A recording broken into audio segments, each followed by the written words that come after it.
A very good morning to all the ladies, gentlemen, and gender diverse individuals. I hope this morning finds you well and in great spirits. It is truly an honor for me to stand before you today as your Master of Ceremonies. I, Dr. Shruti Tripathi, postgraduate resident from the Department of Physiology at UCMS, shall be your guide and host throughout this spectacular event hosted by the Pauranik Academy of Medical Education, Indore. Before we dive into the incredible program lined up for you, let me take a moment to express sincere gratitude for your presence here.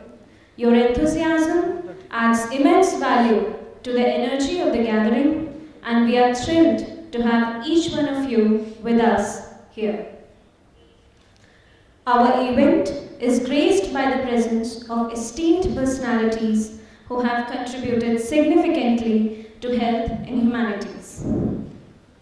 Now I request Dr. Apoorva Pauranik, former neurologist and the person behind this initiative, Dr. Neerja Pauranik, obstetrician and gynecologist, Dr. H.K. Chopra, the guest of honor, and our patrons, Professor Piyush Gupta, Principal UCMS, and Director Professor Ashmita M Rathore, Medical Director GTB Hospital, to grace us with their presence in the ceremonial lighting of the lamp. The lighting of the lamp is a symbolic representation of dispelling darkness and ushering in the light of knowledge.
I now request our guest, Dr. Neerja Pauranik, to come onto the stage to present Saraswati Vandana, a prayer to invoke the blessings of Goddess Saraswati.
Padmasan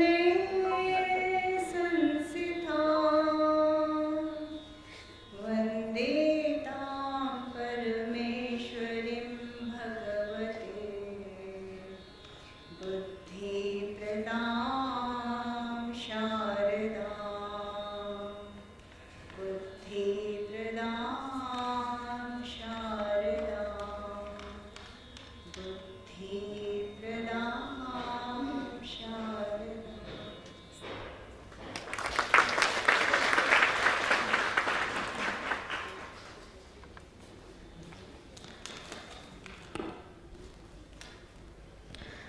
Thank you, Dr. Moolchand Hospital, for the soulful rendition. It is now our honor to invite our dignitaries to join us on the stage. As Hippocrates has said, whenever the art of medicine is loved, there is also a love of humanities that rises. We are thankful to Professor Pauranik for recognizing the champions in the field of health humanities. This year, they have decided to give the award at the host institution of the awardee. We request Principal Sir to welcome Dr. Pauranik with a bouquet.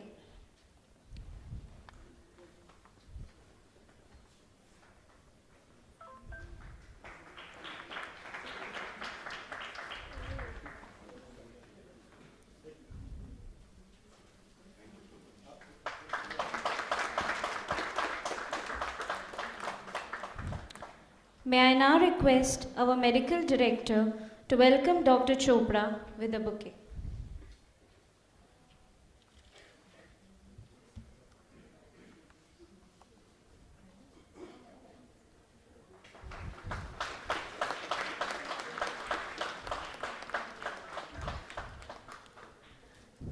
I request Director Professor Renu Chauhan Ma'am, Head of Department Anatomy, to welcome Dr. Moolchand Pauranik with a bouquet.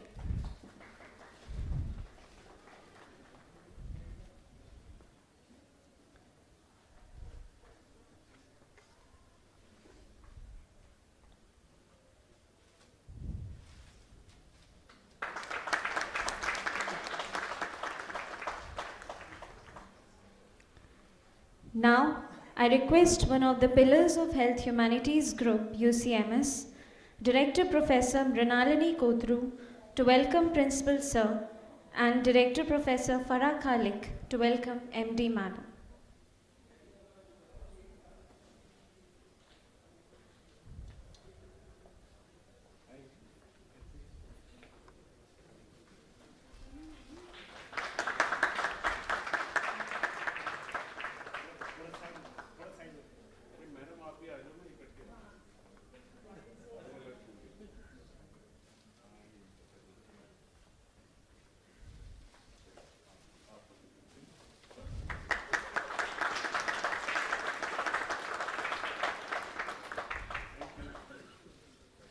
Moving on, I request our Honorable Principal Sir to welcome the gathering and talk about the supporting environment in the Institute towards arts and humanities in our pursuit to become compassionate health professionals.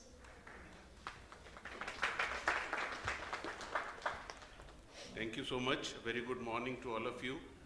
And first of all, I am grateful to Dr. Pauranik and Madam Pauranik for giving us this opportunity to host these are the first awards, annual awards, and thinking of UCMS and one of the pillars of Humanities Group in the UCMS, not only in the UCMS but across the country, to be considered for this award. So I am really thankful to your academy for giving us this honor and distinction for holding the first ever award and bestowing it on one of our very illuminated faculty. I am thankful to Professor Chopra sir and Ashmita ma'am and all the other dignitaries who are present here today for this ceremony. Humanities के बारे में कितना काम किया हमने हमें पता नहीं, कर ही रहे हैं. And I am happy to see Dr. Navneet here. Dr. Upreet and Navjeevan sir, आप तो पहचान में नहीं आ रहे. So I think these are the two pillars who started off the humanities section in the medical education unit that we established a long time back, and with their efforts, and then Dr. Satendra just joined at that time, and I'm thankful to them for their mentorship to Satendra, that now he's a bright pillar and he's doing all the work in humanities along with them also and in the college also. I remember Dr. Upreet also started a journal in medical humanities. We are still running that journal, right? So we are still running that journal, and so there are so many accomplishments. Even when the NAC team visited us, I think we projected our humanities accomplishments as one of the, we had to just showcase two of our major achievements. And one of our major achievements was Health Humanities Group, and the work done by the UCMS faculty and students and others in the field of medical humanities and disability as well. So the second was Medical Research Unit. I'm also thankful, I can see Dr. Amir is here, who is also taking care of the medical education unit after Dr. M.G.M left. So we thought we had a big void. But sir, I can assure you, and you must be proud of Amir, that he has taken the baton very well, and he is really doing a wonderful job and managing all the, it's such a vast thing now, the medical education, not only the curriculums and all the regulations of NMC, because every day the regulations keep on changing, and we are still able to manage with all those stuff. So I really, once again, I thank all of you, and I think I need not detail into or go into the details of what is humanities and all. You are all experts in that field, and I'm sure Satendra will be speaking about that. Dr. Pauranik should be speaking about that, and maybe if I'll request Navjeevan or Upreet to say a few words about how they started this journey here in UCMS, and whether they are happy with the progress or not to the current date, and what will they like to see in the future happening in the field of medical humanities in UCMS. Thank you very much. Thank you very much for giving us this opportunity once again. Thank you so much, sir, for your kind and appreciating words. I now welcome our MD Madam to say a few words.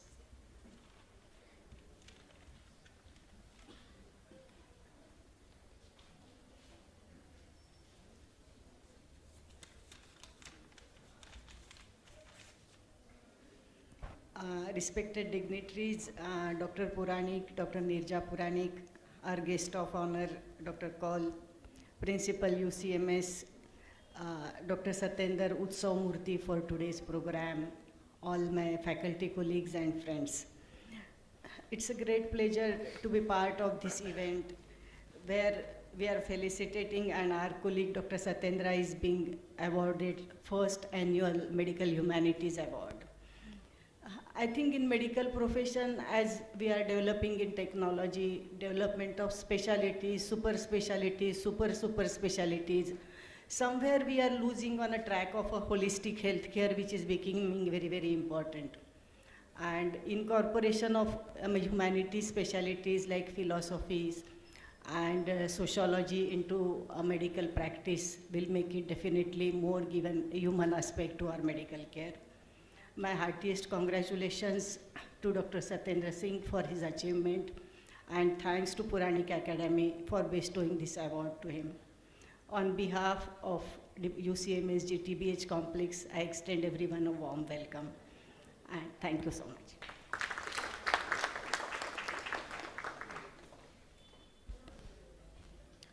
Thank you, Madam. The presence of our dignitaries adds to the grandeur of this occasion.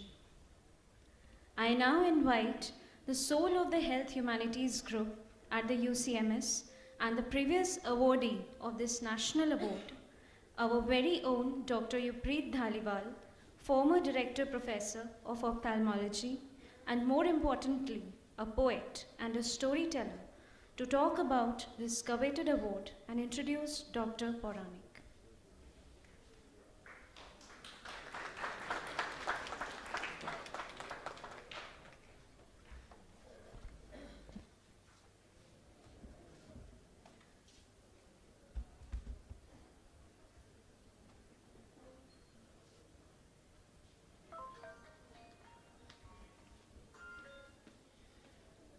Good morning, everyone. I'm so happy to be back at my, I can't call it alma mater since I didn't study here, but I did work here for many years, so it's always wonderful to be back. I'm expected to introduce Dr. Apoorva in 10 minutes, which is very difficult. I've known him for about 3 years now, and there's so much that I'm learning, but I am going to try because time is of the essence. He was, as everyone has already mentioned, he was a medical teacher for many years, and he continues, although now he's in private practice at the Pauranik Academy of Medical Education. But teaching is very much a part of his, not only service, but also teaching.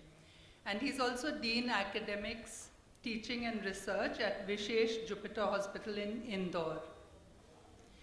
He was, I'm going to say, very fortunate to be born into an academic family. His parents were principals in higher secondary schools at Ratlam.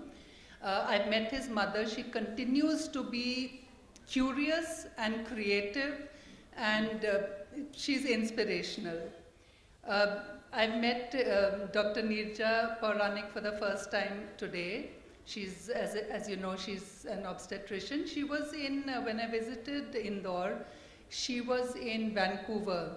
The daughter is there, Anvita. Now this academic background continues into the children, I'm happy to report.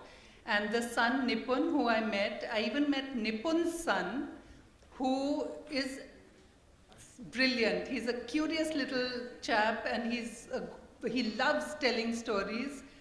And so Nipun is an interventional stroke neurologist, and Anvita, who's in Vancouver, is a pediatric neuroradiologist. Now, when I was looking up some literature on the humanities many years ago, I came across a second-year PG student from Mumbai who had written about the need to get the humanities into medical education in 2012.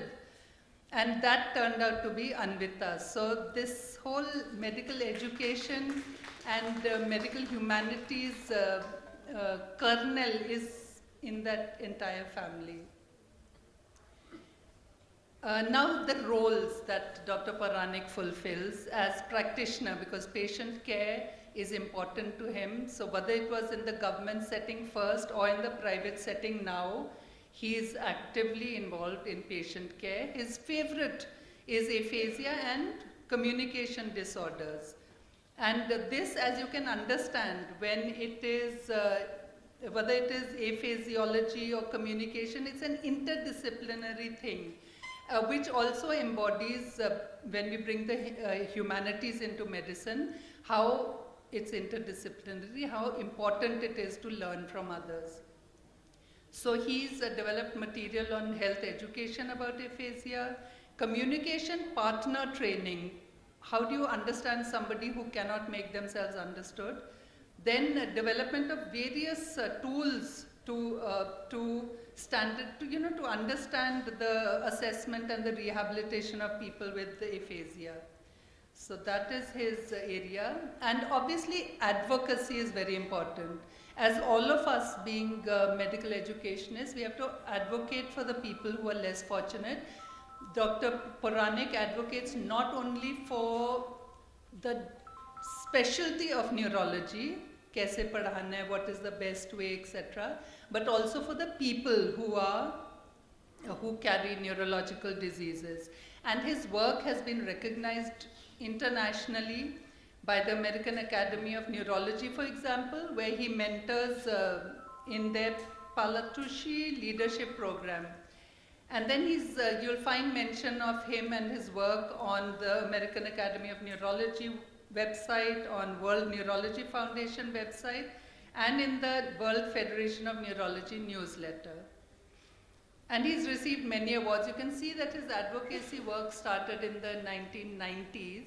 So many awards, many grants, and the most interesting to me was his journey to China and Mongolia in 1995 as a member of an international delegation of epilepsy experts.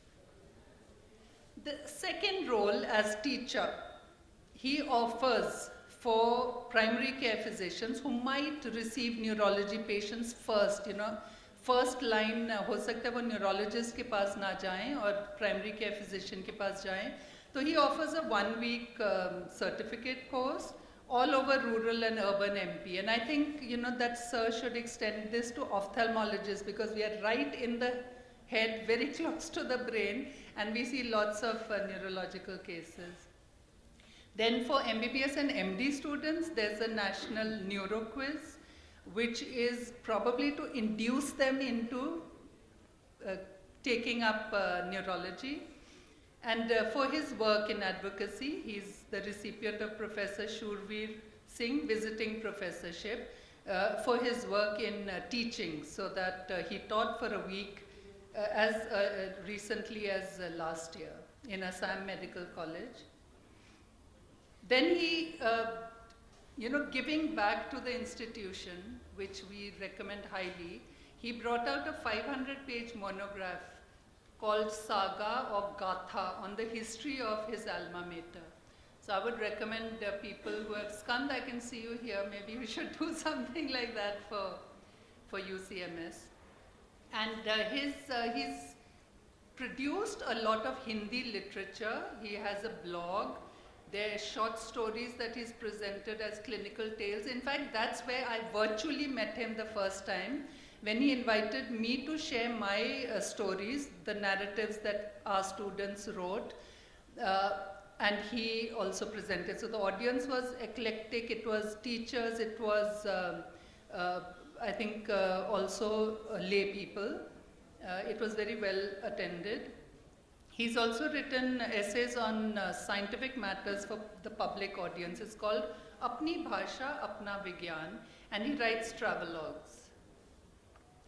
Public Health Education Hindi, I also saw those pamphlets in his clinic, and they are both available in e-form and in printable form. So where he simplifies these things for the people who come to. Neurology is complex, I think everyone can agree. It's so invisible, and it's only the external signs that you interpret. So to make it easy for people to understand, he's produced Hindi literature. And his Neuro Gyan is on the website. It's available as a YouTube channel, as a podcast, so you can listen to it.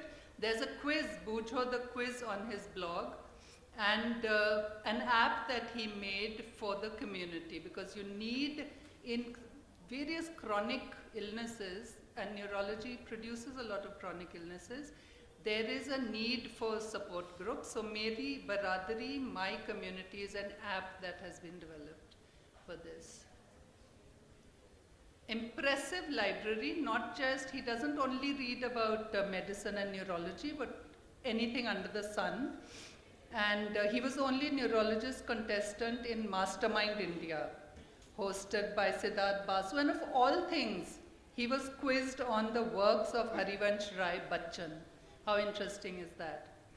And I envy him this, but he was able to meet Dr. Oliver Sacks and interview him for 2 hours. I'm a great admirer, so is Dr. Pauranik, of the writing of Dr. Oliver Sacks. In fact, my husband has many books written by him, and it's absolutely stunning what he notices in the community. And then for an avid reader, most avid readers will hold their books close, because if you lend them out, they'll never come back to you. But he has donated many works of humanities to the library of his alma mater. Hint, hint to all the students who are. So to sum it up, if I take all of his roles and I create an acronym, it would be PATH. He not only has created the path, he also walks on it, which is one of his most admirable qualities. And actually the one of greatest relevance to us today is his role as humanist. Noticing and recognizing that you cannot, you should not, you can, for many years we've kept medicine separate from humanities, but you should not. And also you should marry science and the arts, because it's not fair to separate them. Medicine is an art, obviously. He has instituted 2 awards, one for the Medical Humanities, which I will talk about in greater detail, and one is the Indore Annual Award for Medical Publications. So boost the science, boost the humanities, that is what Professor Pauranik does. Now coming to and of course I'm very glad to meet you again, sir, after so many years. Now the National Annual Award of Medical Humanities, organized by the Pauranik Academy of Medical Education in collaboration with Dr. Apoorva Pauranik, is a prestigious award. It recognizes, celebrates and rewards exceptional contributions made in India in the field of medicine and the humanities. The selection process involves a prestigious selection committee of professionals from the field of medicine and humanities. Only one person is selected per year, and it's based on recognized work. It's not just word of mouth, there has to be a body of work, and also evidence of impact on medicine. There's a monetary component along with a plaque of honor. The purpose. I think one of the major purposes of this award is to recognize or to acknowledge that humanities disciplines and medical sciences must be fused, because it will enhance our understanding of the human being as well as the illness. And it's not just about the illness, how it impacts the human being, what goals does the human being lose as a result of the illness, what relationships are lost as a result of the illness, what finances are lost, and there's so many other things that we need to understand beyond just the pathophysiology. The focused purpose of this award is to acknowledge that even one individual can transform healthcare through humanistic approaches. And the final purpose is to inspire and encourage everyone in this country to embrace this marriage of humanities and medicine, so that a holistic approach to healthcare is taken, not just scientific, but also ethical, social, cultural, religious, emotional, and all other dimensions that you can think of, and that only the humanities can teach us. Previous awardees, this award was first given in 2019. This is the 5th year, and we've had Dr. Mario Vaz, whose strength is in history of medicine. Then I was also honored, thank you again, for my work with poetry and storytelling. Dr. Narayana Krishnappa for lifestyle medicine, and he's also a storyteller. And Radha Ramaswamy, who is my mentor in Theatre of the Oppressed, and whose main strength is community building and community change through theatre of the oppressed. And I will leave it to Professor Pauranik to announce this year's award. Thank you so much, and welcome again. I now invite Dr. Apoorva Pauranik to say a few words.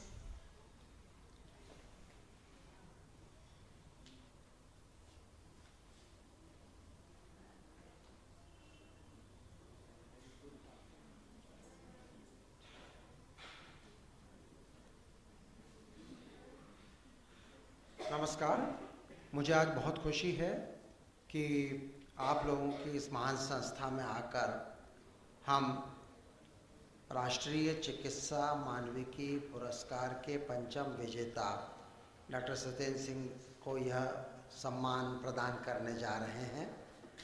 उसके पहले मैं कुछ मेरे विचार, मेरी बातें रखना चाहूँगा। डॉक्टर सतेंद्र से मैं आज पहली बार मिला रूबरू, लेकिन वर्चुअल मीटिंग के रूप में मैं उन्हें कई वर्षों से जानता रहा हूं और वो भी मुझे जानते रहे हैं, जैसा कि वो अपने वक्त में बाद में बोलेंगे। और भला हो ऑनलाइन मीडिया का कि हम एक दूसरे के बारे में बहुत कुछ जानने लग गए हैं। ऑनलाइन मीडिया और सोशल मीडिया के जो दुष्प्रभाव है वो अपनी जगह हैं, लेकिन उसके जो अच्छे फ़ायदे हैं हम उसको ग्रहण करते हैं। और मैं कुछ 10-15 मिनट बातें करूँगा आर्ट, साइंस, ह्यूमैनिटीज़, मेडिसिन और न्यूरोलॉजी इस विषय पर, और मेरी बातें 3 भाग में होंगी। पहले भाग में मैं थोड़ा बृहत्तर परिप्रेक्ष्य से, ब्रॉडर कंटेक्स्ट से शुरू करूँगा कि आर्ट और साइंस, फिर हम उसको थोड़ा नैरो करेंगे ह्यूमैनिटीज़ और मेडिसिन, और अंत में कुछ मिनट, चूँकि मैं न्यूरोलॉजिस्ट हूँ तो मैं कहना चाहूँगा कि ह्यूमैनिटीज़ और न्यूरोलॉजी का जो रिश्ता है वो ज़रा ज़्यादा ही खास है, तो मैं उससे अपनी बात को ख़त्म करूँगा।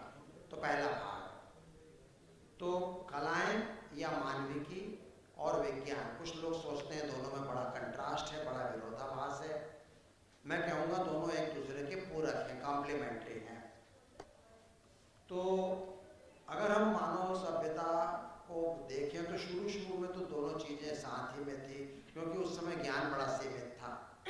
लेकिन जब औद्योगिक क्रांति आई, इंडस्ट्रियल रिवॉल्यूशन आया, तो दोनों में स्प्लिट होना चालू हुआ। लेकिन अब फिर से एक पुनर्विचार हुआ है, रीथिंकिंग हुआ है कि दोनों में बहुत सारी समानताएं, कॉमनलिटीज़ भी हैं। पुराने ज़माने में ज्ञान तो बड़ा सीमित हुआ करता था। एरिस्टो, प्लेटो, सोक्रेटिस, हमारे भारतीय गुरु, ये सब पॉलीमेथ हुआ करते थे, इनको एक साथ सब कुछ पता होता था। लियोनार्डो विंसी अपने ज़माने का जीनियस माना जाता था। मिडिल एज तक ये स्थिति चलती रही, इंडस्ट्रियल रिवॉल्यूशन के आने के पहले तक।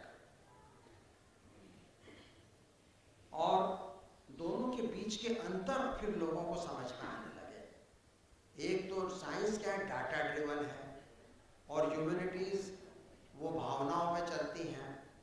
एक के अंदर टेक्निकल इंट्रोवर्ट लोग काम करते हैं, अपनी लैब में घुसे रहते हैं, और जो दूसरे हैं वो एक्सप्रेसिव हैं और एक्सेंट्रिक है, खिसके हुए होते हैं, जो मानविकी में जाते हैं। वैज्ञानिक भी खिसके हुए होते हैं।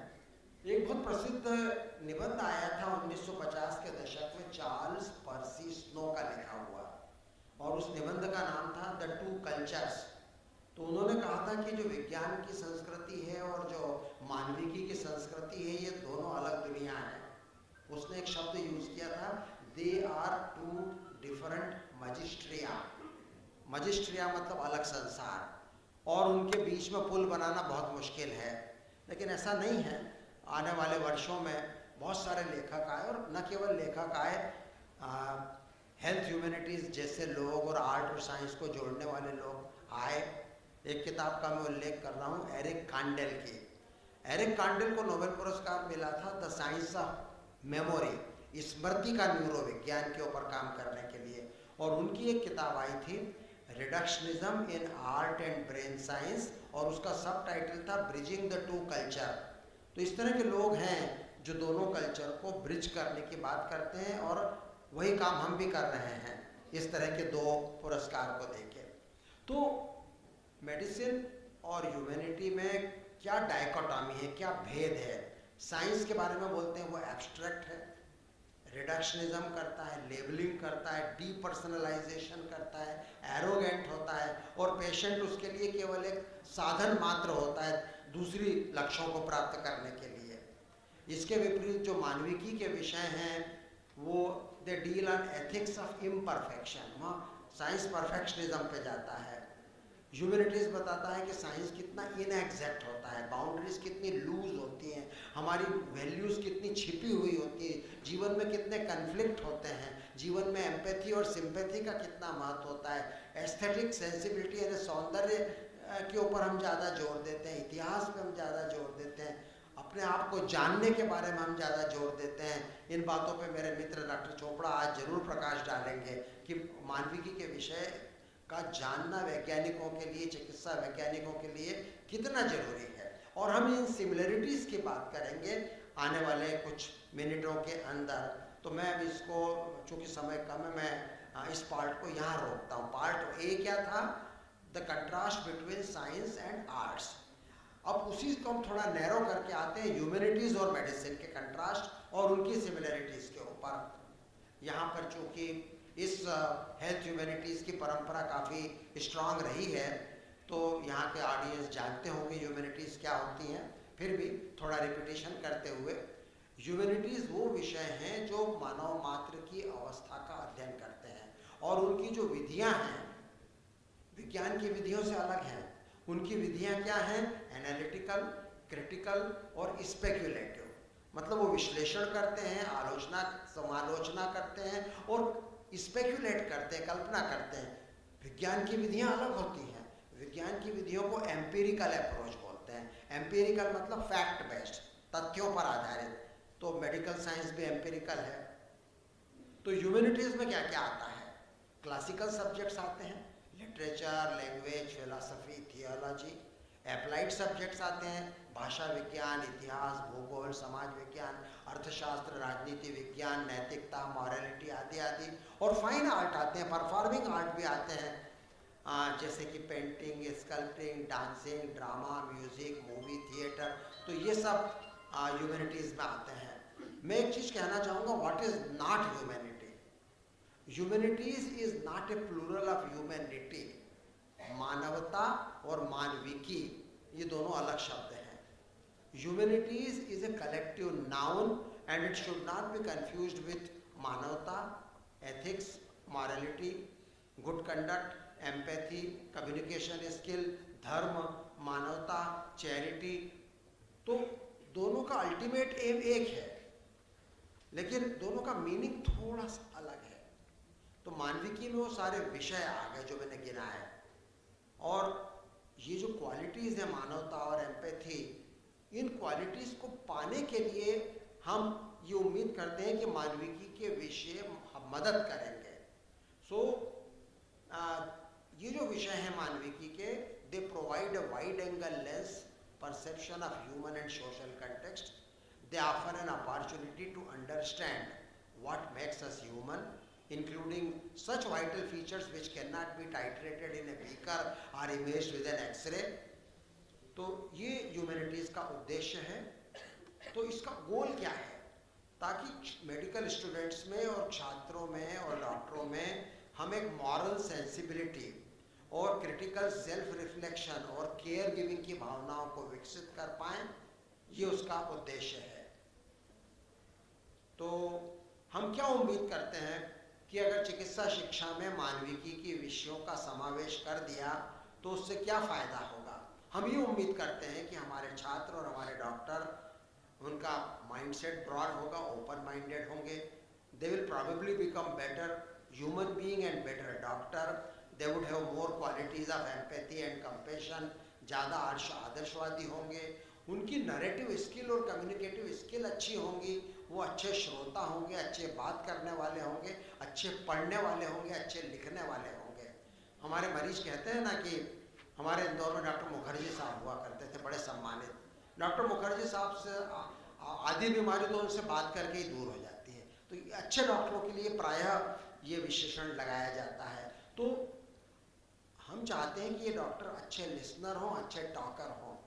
और हम ये उम्मीद करते हैं कि अगर चिकित्सा शिक्षा में मानविकी के विषयों का, हेल्थ ह्यूमैनिटीज़ का पर्याप्त समावेश हुआ तो प्रॉबेबली हम इन लक्ष्यों को प्राप्त कर पाएंगे।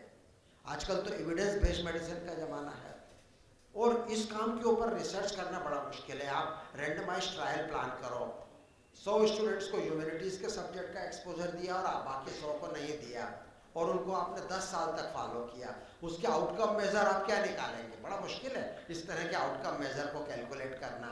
और कंपेयर करो कि जिन लोगों को ह्यूमैनिटीज़ का एक्सपोजर मिला, क्या उन डॉक्टर की क्वालिटीज़ वाकई में डिफरेंट थी बजाय कि उन डॉक्टर को जिनको कि इस तरह के सब्जेक्ट का एक्सपोजर नहीं मिला। लेकिन मैं सच कहूँ, ऐसे पेपर छपे और अच्छी क्वालिटी के छपे, अगर आप जर्नल्स में जाओगे तो randomized control trial comparing the effect of exposure to medical humanities on the long term outcome of the nature and behavior and qualities of doctors, ऐसा डाटा उपलब्ध है मेडिकल जर्नल्स के अंदर। और मैं कहूँगा कि मेडिसिन और ह्यूमैनिटीज़ आर नेचुरल एलाइज। आप दोनों एक दूसरे के पूरक हैं। वरना हम लोग जो मेडिकल स्टूडेंट्स को क्लिनिकल साइड में केस हिस्ट्री, केस प्रेजेंटेशन पढ़ाते हैं और बेचारा स्टूडेंट घंटा 2 घंटा डिटेल में मरीज की हिस्ट्री लिखता है, लंबे लंबे नोट्स लिखता है, फिर कंसल्टेंट राउंड पे आते हैं और वो केस प्रेजेंट करता है। तो हमारी केस हिस्ट्रीज कैसी हो गई हैं? ए ट्राइसोमिक एल्बिनो फीमेल ऑफ 21, ऐसा हम लोग इस तरह की भाषा में बात करते हैं। वो एक चूहा भी हो सकता है और एक ह्यूमन बीइंग भी हो सकता है। हमारी केस हिस्ट्रीज के अंदर कुछ न कुछ तो नैरेटिव आना चाहिए, कुछ किस्सा तो आना चाहिए, कुछ मानवता तो आनी चाहिए, लेकिन हमारे यहाँ ठूस के पढ़ाया जाता है कि आपको बिल्कुल टिपिकल मेडिकल लैंग्वेज में, टेक्नोलॉजिकल लैंग्वेज में बात करना है। इस तरह की हिस्ट्री पढ़ाई जाती है। इसलिए मैं उल्लेख फिर करूंगा मेरे प्रिय लेखक डॉक्टर ऑलिवर सैक्स का, जिनके साथ हमें मिलने का मौका मिला था। उनका इंटरव्यू लिया था न्यूयॉर्क में, उनके घर पर जाकर। नीरजा ने पूरा 2 घंटे तक की वीडियोग्राफी की थी उस इंटरव्यू की। और उस दिन हिप्पोक्रेटिस ने मुझसे और हमसे क्या बातें करी, मैं उसके कुछ नगेट्स या जिसको बोलते हैं ना पर्ल्स ऑफ विजडम कुछ शेयर करना चाहूँगा उस इंटरव्यू के अंदर जो उन्होंने कहे थे। डॉक्टर ऑलिवर सैक्स ने कहा कि हिप्पोक्रेटिस ने आज से 2500 साल पहले एक शब्द बोला था, पैथोग्राफी। आपने ऑटोबायोग्राफी सुना होगा, बायोग्राफी सुना होगा, पैथोग्राफी शब्द नहीं सुना होगा। पैथोग्राफी मतलब मरीज की कहानी, उसकी बीमारी की कहानी। तो pathographies are having a paradoxical power to lift the wheel, to reveal the normally hidden structure of body and mind. मरीज की जो कहानी है उसमें वो ताकत है कि इंसान के मन पर उसकी जो रचना है, उस पर जो पर्दा पड़ा हुआ है, उसको वो कहानी उठा देती है। वो मरीज क्या भोग रहा है, क्या अनुभव कर रहा है, अगर हम उस कहानी को अच्छे से कह पाएं। ये शार्कोट थे, 19वीं शताब्दी में पेरिस के बड़े डॉक्टर थे, न्यूरोलॉजी में और मेडिसिन में उनका नाम था। शार्कोट बड़े अच्छे से पेशेंट की हिस्ट्री लेते थे और ये सारे उनके स्टूडेंट्स और डॉक्टर्स बैठे हुए हैं। तो Charcot was very famous. Doctor Oliver Sacks ने उस कला को जीवित किया 20वीं और 21वीं शताब्दी में। 19वीं शताब्दी तक ये कला बहुत अच्छी थी क्लिनिकल टेल कहने की, लेकिन वो 20वीं शताब्दी में कम हो गई। डॉक्टर ऑलिवर सैक्स ने मुझे उदाहरण दिया एक और डॉक्टर का जो लेखक थे, उनका नाम था डॉक्टर अलेक्जेंडर लूरिया। ये मॉस्को के थे और उनके नाम पे क्रेडिट जाता है कि न्यूरोलॉजिकल नावल लिखने वाले वो पहले लेखक थे। ये 2 छोटे छोटे नावल हैं जो मेरी लाइब्रेरी में हैं, the mind of a mnemonist and the man with a shattered world. छोटी छोटी किताबें हैं। इसमें उन्होंने न्यूरोलॉजी से पीड़ित 2 चरित्रों का विस्तार से वर्णन किया है और इनको डॉक्टर लूरिया को डॉक्टर ऑलिवर सैक्स अपना गुरु मानते थे। मैं डॉक्टर ऑलिवर सैक्स को मेरा गुरु मानता हूँ, ये मेरे गुरु के गुरु हुए। और उस दिन की मीटिंग में डॉक्टर ऑलिवर सैक्स ने उल्लेख किया जेराल्ड एडलमैन का। जेराल्ड एडलमैन को भी न्यूरोसाइंस में नोबेल प्राइज मिला है और एडलमैन को कोट करते हुए डॉक्टर ऑलिवर सैक्स ने कहा, मैं यहाँ क्या कर रहा हूँ, शेक्सपियर तो सब पहले कह चुका है। मतलब वो बंदा जिसको न्यूरोसाइंस में नोबेल प्राइज मिला, वो कहता what I am doing here, Shakespeare has said it all. तो साहित्य हमको बहुत कुछ सिखाता है मानव की अवस्थाओं के बारे में। और यहाँ पर मैं उल्लेख करना चाहूँगा रीटा शैरोन का। ये न्यूयॉर्क की हैं and she is professor of narrative medicine. Narrative मतलब मरीज की कहानी को एक कथोपकथन या किस्सा गोई के रूप में कहने की कला, क्लिनिकल टेल, मरीज कथा, और इसके ऊपर उनके लेक्चर्स मैंने सुने हैं, उनकी किताबें मैंने पढ़ी हैं। और and she is a great personality to encourage learning the art of narrative medicine for all medical students and all doctors। और इसी चीज़ को बढ़ावा देने के लिए मैंने इंदौर के मेडिकल कॉलेज में मेरी मातृ संस्था में एक सेक्शन डेवलप किया है ह्यूमैनिटीज़ की किताबों का, और इसका भी हमने पिछले हफ्ते ही उद्घाटन किया। ये stories of illness, critical illness perspective, ये यूके का एक शो एक मेडिकल कॉलेज का है जहाँ पे लोग ड्रामा करते हैं और कहानियाँ सुनाते हैं। और राइम जो हमारी ऑनलाइन जर्नल है उपरीत मैडम की, इसके बारे में भी आप लोग जानते हैं। ये थिएटर ऑफ द ऑपरेज वर्कशॉप के बारे में भी आप में से कई छात्र जानते होंगे। और राधा रामास्वामी को भी हमने ये अवार्ड पिछले वर्षों में दिया था। इतना सब कहने के बाद मैं वापस विज्ञान पर लौटूंगा। इतना सब कहने के बाद, ह्यूमैनिटीज़ की तारीफ में इतने कसीदे पढ़ने के बाद मैं पुनः विज्ञान पर लौटूंगा। मैं कहूँगा humanities are good but science is supreme. तो मैं विज्ञान का आदमी हूँ, मैं ह्यूमैनिटीज़ की इज्जत करता हूँ, मैं उसके लिए काम कर रहा हूँ, लेकिन अंततः हम वैज्ञानिक हैं। और मैं यहाँ पर कहना चाहूँगा, एक छोटा सा किस्सा है न्यूटन और जॉन कीट्स का। आपने दोनों के नाम सुने होंगे।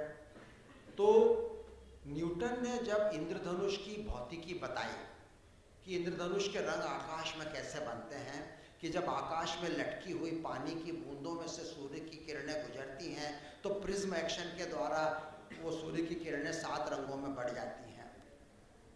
फिजिक्स का आदमी था न्यूटन। तो जॉन कीट्स, जो अंग्रेजी के महान कवि, जिनकी एक प्रसिद्ध पंक्ति है a thing of beauty is a joy for ever, ऐसी अमर पंक्ति के लेखक जॉन कीट्स बड़े नाराज थे न्यूटन से। अरे न्यूटन, तुम क्या करते हो? इंद्रधनुष की फिजिक्स पढ़ाते, अरे इंद्रधनुष तो सौंदर्य की चीज है, उसके ऊपर कविता लिखो, उस पर निबंध लिखो, उस पर आर्ट वर्क करो। कहाँ उसकी फिजिक्स में घुस गए? क्या तुमने सारा उसका कोड़ कवारा कर दिया उसके सौंदर्य का, उसकी फिजिक्स पढ़ा के? लेकिन मैं कहूँगा ये जो आरोप है साइंस के ऊपर, रिडक्शनिज्म, आप रिड्यूस करके रख देते हो। विज्ञान को गर्व है अपने रिडक्शनिज्म के ऊपर। जब न्यूटन इंद्रधनुष की फिजिक्स पढ़ाता है तो उसका ये मतलब नहीं कि वो इंद्रधनुष के सौंदर्य को नकारता है। वो ये मतलब नहीं कि वो इंद्रधनुष के सौंदर्य को नकारने की भावनात्मक क्षमता को कहीं से भी कुंद करता है या उसको कम करना चाहता है। दोनों चीजें साथ में चलती हैं। So reductionism is good, it has served us well. अगर मान लीजिए आपके पास ये ऑप्शन है कि किसी डॉक्टर का साइंस अच्छा है और किसी डॉक्टर का ह्यूमनिज्म अच्छा है, तो आप किसको चुनेंगे? जिसका साइंस भी अच्छा है और जिसका ह्यूमनिज्म भी अच्छा है, जो लाल अक्षरों में कोने में लिखा हुआ है। और उसके अपोजिट एक डॉक्टर है जिसका साइंस भी खराब है और जिसका ह्यूमनिज्म भी खराब है, उसको तो आप कभी नहीं चुनेंगे। लेकिन डायलेमा आता है बाकी दो पे। एक डॉक्टर है जिसका साइंस अच्छा है पर ह्यूमनिज्म खराब है, और दूसरा डॉक्टर ऐसा है जिसका साइंस खराब है लेकिन ह्यूमनिज्म अच्छा है। तो आप किसको चुनोगे इन दोनों में से? जिसका साइंस अच्छा है उसको चुनोगे कि जिसका ह्यूमनिज्म अच्छा है उसको, लेकिन उसका साइंस खराब है? अल्टीमेटली हमको साइंस तो चुनना पड़ेगा। ऑफ कोर्स हम चाहते हैं कि उसका ह्यूमनिज्म भी अच्छा हो, लेकिन एक डॉक्टर, आपको अगर हार्ट अटैक आता है तो आप डॉक्टर चोपड़ा के पास इलाज कराने जाएंगे। खैर ये अलग बात है कि डॉक्टर चोपड़ा का ह्यूमनिज्म भी बहुत अच्छा है, तो वहाँ तो सोने में सुहागा है। लेकिन कभी कभी डायलेमा आ जाता है हमारे सामने। और अब आखिरी 2-3 मिनट, चूंकि मैं न्यूरोलॉजिस्ट हूँ इसलिए मैं ह्यूमैनिटीज़ और न्यूरोलॉजी के संबंध पर कुछ मिनट बोलूँगा। चिकित्सा विज्ञान की तमाम शाखाओं में से एक न्यूरोलॉजी है जो कि ह्यूमैनिटीज़ के साथ सबसे क्लोजली रिलेटेड है और सबसे ज़्यादा रेलेवेंट है। Neuroscience is the final frontier between science in general and humanities in general. The mystery and enigma of human consciousness and identity are the last surviving territories with humanities which have not fallen to the onslaught of reductionist approach of sciences. That scenario is on the horizon. Neurology is on the verge of solving the last remaining riddle. एक के बाद एक विज्ञान ने बहुत सारे रहस्यों पे से पर्दाफाश किया। ये इतनी सारी स्पीशीज कैसे बनी, डार्विन आ गए। ये इतने सारे ग्रह कैसे घूमते रहते हैं, न्यूटन आ गए, कोपरनिकस आ गए, गैलीलियो आ गए। और ये सब चीज़ें कैसे काम कर रही हैं, एनर्जी और मास, और ये कैसे काम कर रहे हैं, आइंस्टाइन आ गए। ये सारे गुण हमको एक पीढ़ी से दूसरी पीढ़ी में कैसे मिलते हैं, जेम्स वाटसन और क्रिक आ गए जिन्होंने डीएनए का मॉलिक्यूल निकाल के बता दिया। एक के बाद एक रहस्यों पे से पर्दा हटता जा रहा है और ह्यूमैनिटीज़ वाले लोग थोड़ा डरे हुए लगते हैं कि विज्ञान तो हमारे ऊपर अप्रोच करता चला जा रहा है, हमारे पास क्या बचेगा। अब आखिरी चीज़ बची थी मानव की चेतना, कॉन्शियसनेस। लोग बोलते थे ये तो सॉल्व हो ही नहीं सकती, इसके लिए तो आपको आध्यात्म के पास ही जाना पड़ेगा और कोई रास्ता नहीं है। विज्ञान तो अध्यात्म के ऊपर भी आक्रमण कर रहा है। ये हम तो वहाँ पे भी रिडक्शनिज्म लगाएंगे हमारा, और हम ह्यूमन कॉन्शियसनेस को फिजिक्स और केमिस्ट्री और बायोलॉजी की भाषा में एक्सप्लेन करके रहेंगे। वो कर रहा है, वो काम हो चुका है काफ़ी हद तक। तो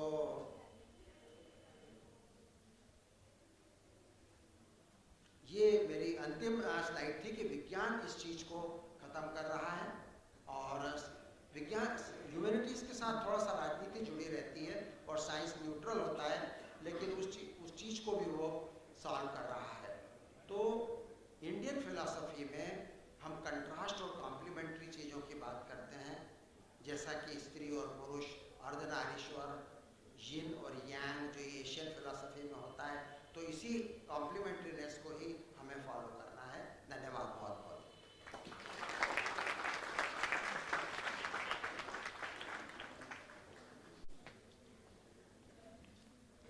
Thank you, sir, for those inspiring words. Now, I request Principal Sir to felicitate Dr. Pauranik. On the stage. Sir, on the stage, please. अरे पीछे आ जाइए, पीछे पीछे।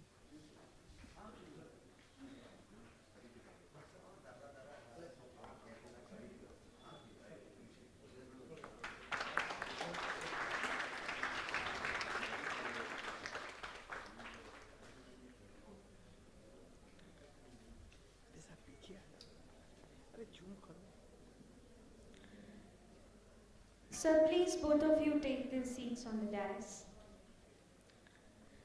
I now invite our guest of honor and M.G.M to join us on the stage.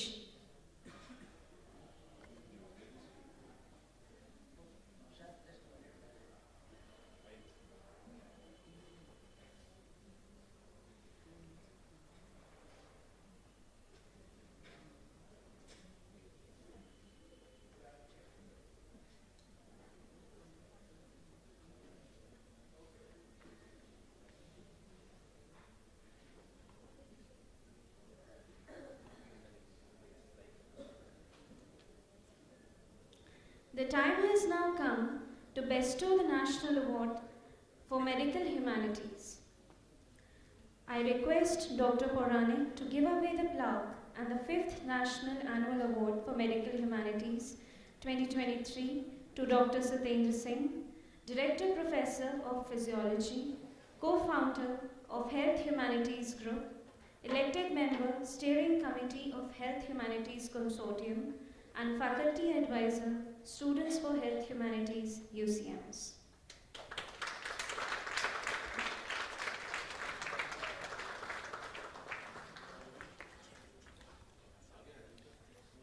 I request our guest of honor, Dr. Chopra, to please join us on the stage.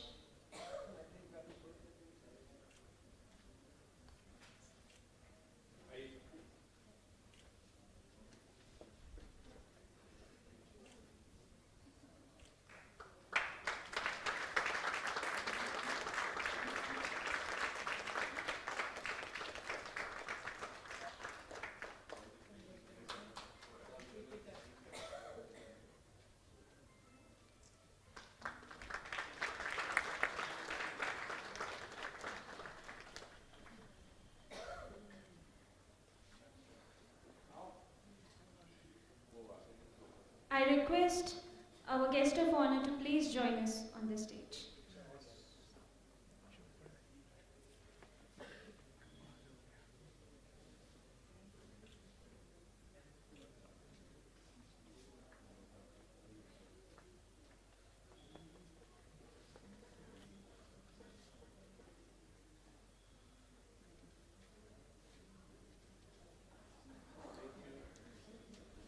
Thank you so much. I now invite Director Professor Mrinalini Kotru, one of the founding members of the Health Humanities Group, to introduce the awardee.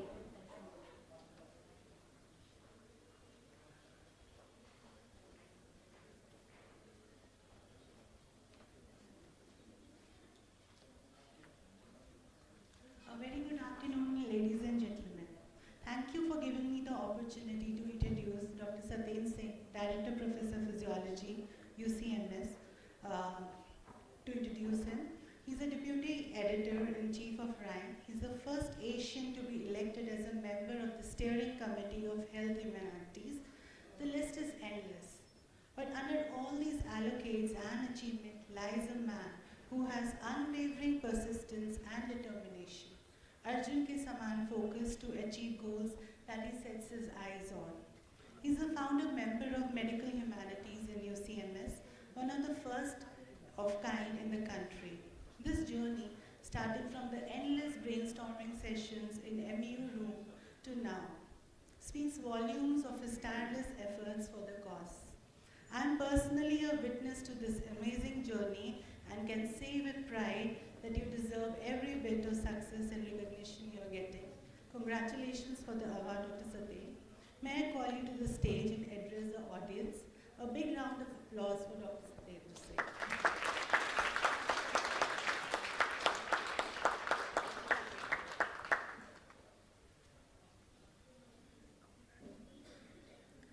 What a momentous occasion. Now let us hear from the person himself that what this award is and what this journey means to him. Dr. Satendra Singh, the stage is all yours.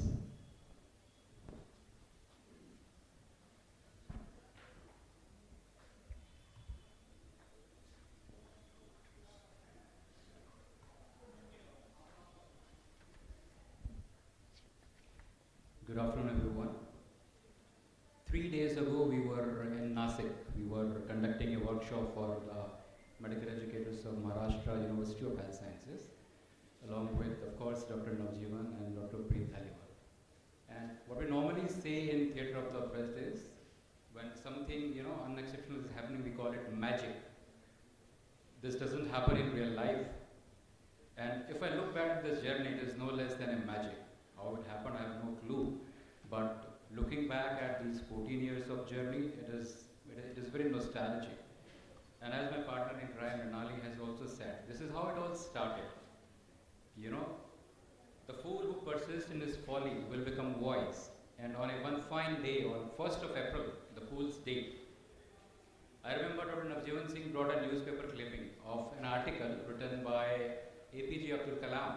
And he was talking about why IITs needs to have humanities. And he said that why don't medical institutions needs to have humanities also. And that's how we started discussing, and this is a group of people who were involved in that very first meeting on Fool's Day.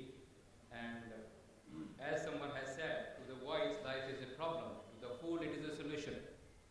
We kept asking for hours, times and times, but nobody was willing to give us time to talk about humanities in medical institution. But we persisted. And the trio, many of the people call us Sun, Satendra, Preet and M.G.M. We keep on doing various workshops here and there. And we are also very proud to have Skand Shekhar with us, one of our students who was part of this first brigade of humanist medical students. Thank you so much, Skand, for coming all the way from the USA over here. We began in an incremental way. We started with Confluence, a lecture series where we invited non-medical people. The very first Confluence even had the exhibition by our own senior resident, Dr. Apoorva Pauranik, who made the logo which is there of the Medical Humanities Group in this Rangoli, which you can see. We started with narrative medicine, theatre of the oppressed, and over the years, startlingly, the students come forward. And students started with the new societies like Parvaz, the Poetry Society, Iridescence, the Sojust, the LGBTQIA+ Society, Mental Health Society, Space, and the most recent addition is Students for Health Humanities, New Delhi. Why we did this? What was the problem? The problem was we did this study here at UCMS and we found there was a gradual decrease in clinical empathy among medical students from what they are in the very first year to what they become in the third year or fourth year. What was the cause of that? So we started various efforts. We tried to humanize medical education, and Professor Aarti Bhatwa was the pioneer in starting the mentoring program, which later on Preet Dhaliwal and my famous project was we changed it into near-peer mentoring, where students led these mentoring initiatives. There are more problems. There was a transgender medical doctor, an assistant professor of anesthesiology. And when she went to her own alma mater for gender transition surgeries, this was what happened in the dermatology OPD. The postgraduate come and she said, "Doctor, we will be charging you for your treatment here. Normally we don't, but our head of department says, if we allow you, more people like you will be coming here." That was by a postgraduate student on the behest of the head of department to a fellow faculty member from anesthesiology. That is why we need to change, we need to have different perspectives. This is one of the way of understanding these marginalized societies, which is graphic medicine. And this is the artwork which has been made in collaboration with I Hear Sangat Bhopal. We are very glad Sharon is over here with us from I Hear Sangat. And this is the way how we can highlight these stories to make people understand and sensitize them about the vulnerable population. There are more problems. Unfortunately, hospitals are the place which should have been accessible because we receive all type of patients, but they are not at all accessible. Be it in the global north, the first photograph is that of University of Hull in England, or in India, this is another example of a medical student with muscular dystrophy, has been carried along with this wheelchair. And people keep on saying, what's wrong with her, what's wrong with him, what's wrong with them? There is nothing wrong with us.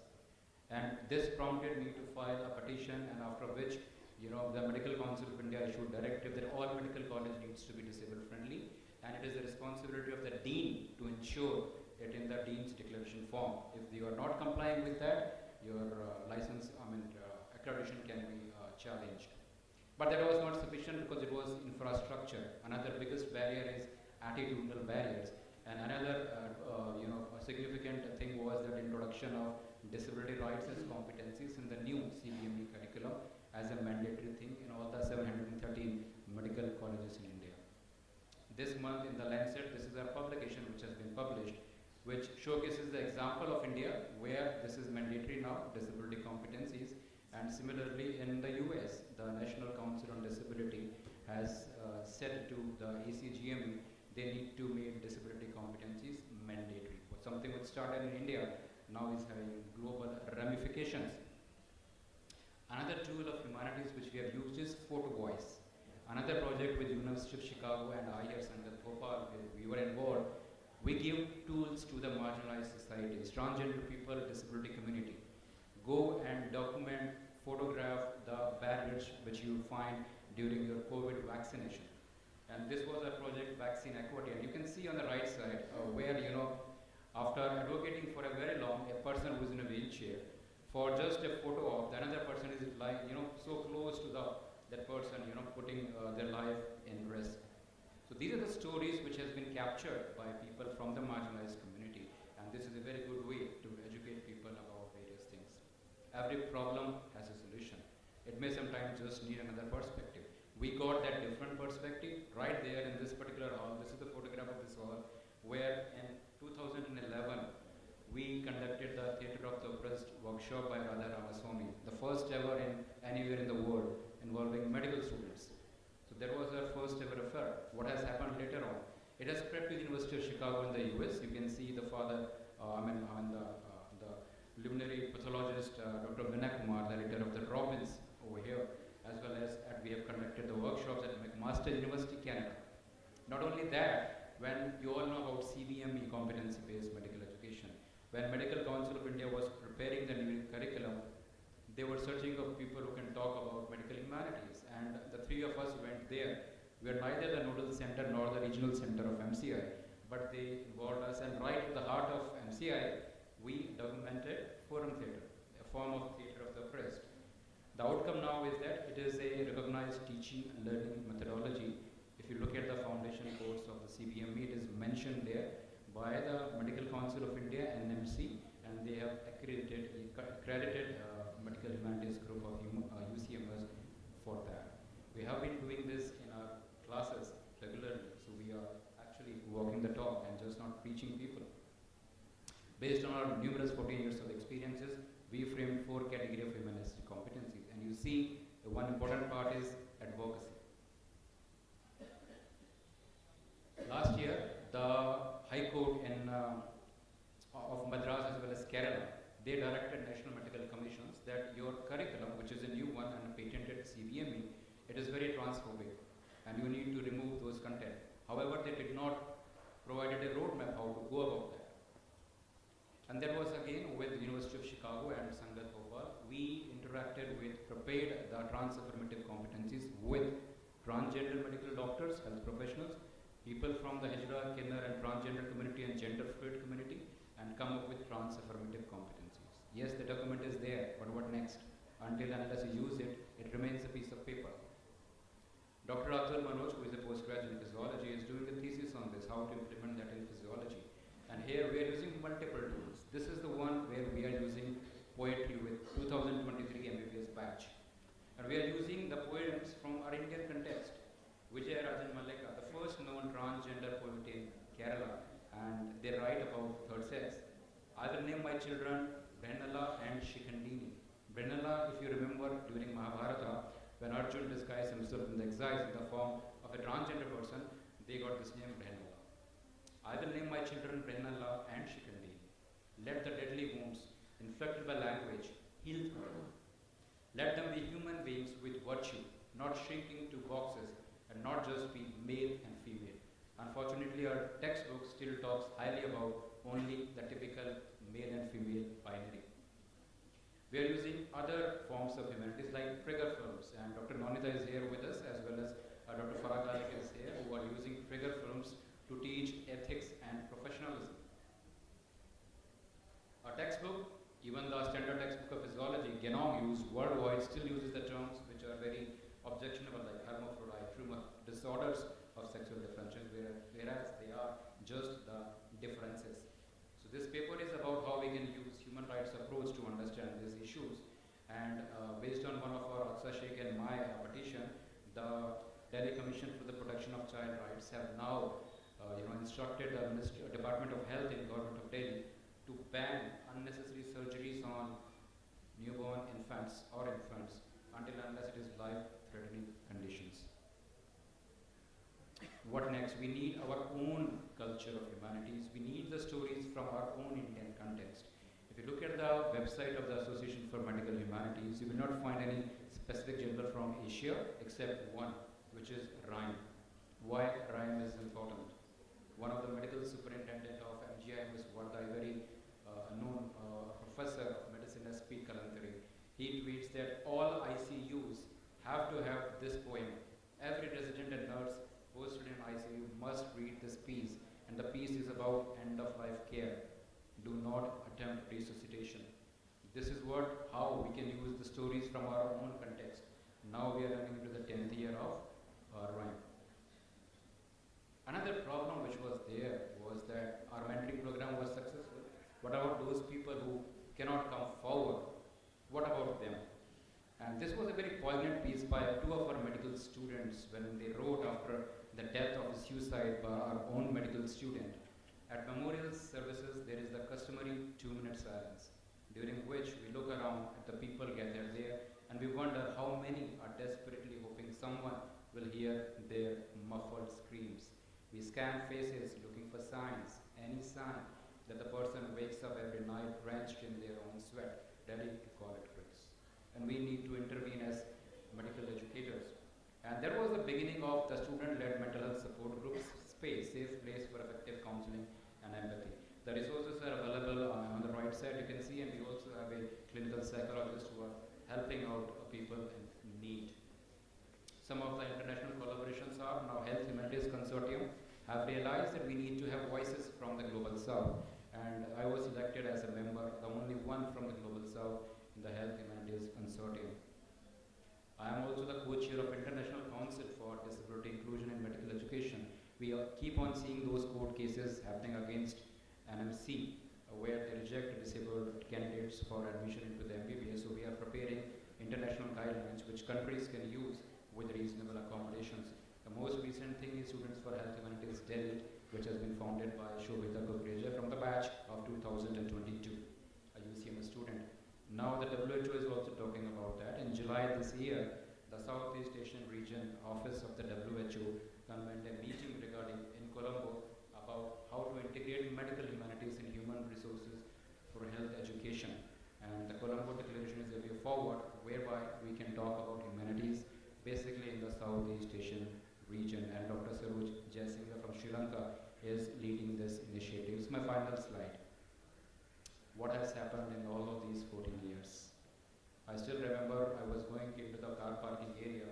Dr. M.G.M opened the dicky of his car and there was a box which carried foldable crutches. He has seen me struggle in trains because there was no foldable crutches in India. He bought that specifically from New York for me. And he said, Satendra, start a disability group for doctors with disabilities. One thing which galvanized this whole thing, what are the successful initiatives by our group? Number one, Humanities Journal for Asian Cultural Context, RHYME, in its 11th year. Inclusion of disability rights into the medical curriculum in India, which is mandatory, and the US and UK are also making it mandatory now. Using lived experience and innovative tools from humanities for training in the global south. Our problems are different from west. Banning of unnecessary surgeries on intersex children. Reasonable accommodations for people with disabilities and those with psychosocial disabilities.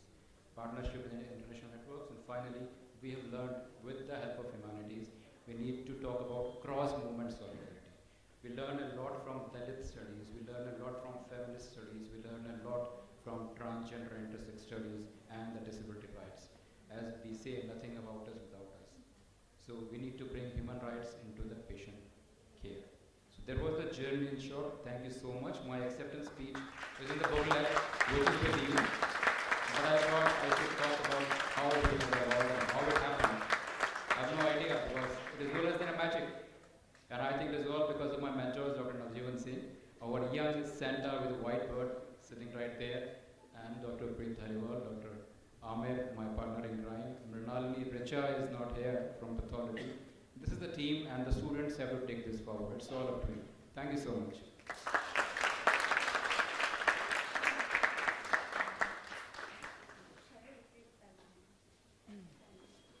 Yes, it should be standing ovation.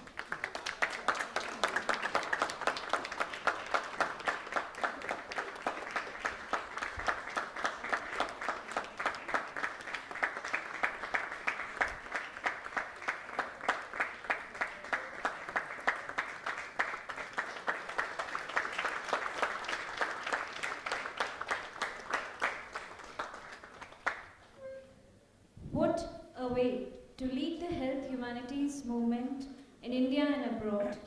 Sir, thank you for walking the talk and delivering tangible outcomes, giving new meanings to advocacy as a form of health humanities. We are most fortunate to have you as our mentor or guide. और आज आप इन शब्दों को सही मायने में कृतार्थ कर रहे हैं कि कौन कहता है कि आसमान में सुराख नहीं होता, कौन कहता है कि आसमान में सुराख नहीं होता, कोई तबीयत से पत्थर तो उछाड़ो यार.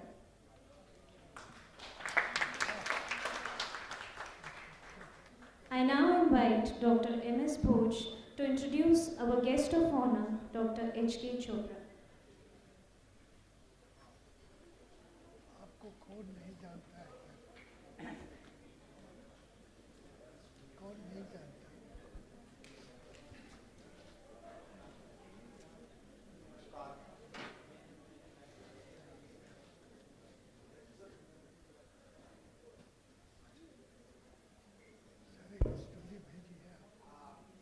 मित्रों, आज के हमारे मुख्य अतिथि डॉक्टर हृदय कुमार चोपड़ा के बारे में संक्षेप में परिचय देने के लिए हमारे एक और मित्र डॉक्टर M.S. भोज यहाँ आए हैं और डॉक्टर चोपड़ा, मैं, डॉक्टर भोज और सामने प्रथम पंक्ति में बैठी हैं डॉक्टर रेणु, हम सब लोग इंदौर की MBBS की एक ही बैच के सहपाठी हैं. हमारा 1970 का एडमिशन था और आज इस बहाने हम यहाँ फिर इकट्ठा हुए. तो डॉक्टर भोज से मैंने अनुरोध किया कि अपने मित्र का परिचय तुम दो, तो ये सहर्ष तैयार हुए हैं. नमस्कार दोस्तों.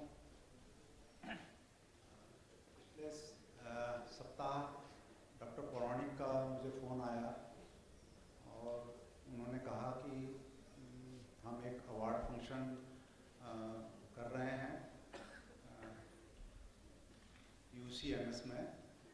उसके जो मुख्य अतिथि हैं डॉक्टर एच के चोपड़ा हैं, तो उनका जो है परिचय आपको देना होगा। मैं बहुत खुश हुआ, मैंने अपने आप को बहुत गौरवान्वित महसूस किया। गौरवान्वित इसलिए महसूस किया कि वो मेरे क्लास फेलो हैं, मेरे सहपाठी हैं। डॉक्टर एच के चोपड़ा का नाम हृदय कुमार चोपड़ा है। हृदय का मतलब तो आपको मालूम ही होगा, तो मैं कहता हूँ यथा नाम तथा गुण। डॉक्टर हृदय ने अपना कैरियर दिल्ली में मूलचंद से स्टार्ट किया है, शुरू किया है, और उन्होंने अपने कार्यकाल में, अपने एकेडमिक कैरियर में और प्रोफेशनल कैरियर में बहुत सारी उपलब्धियां ली हैं।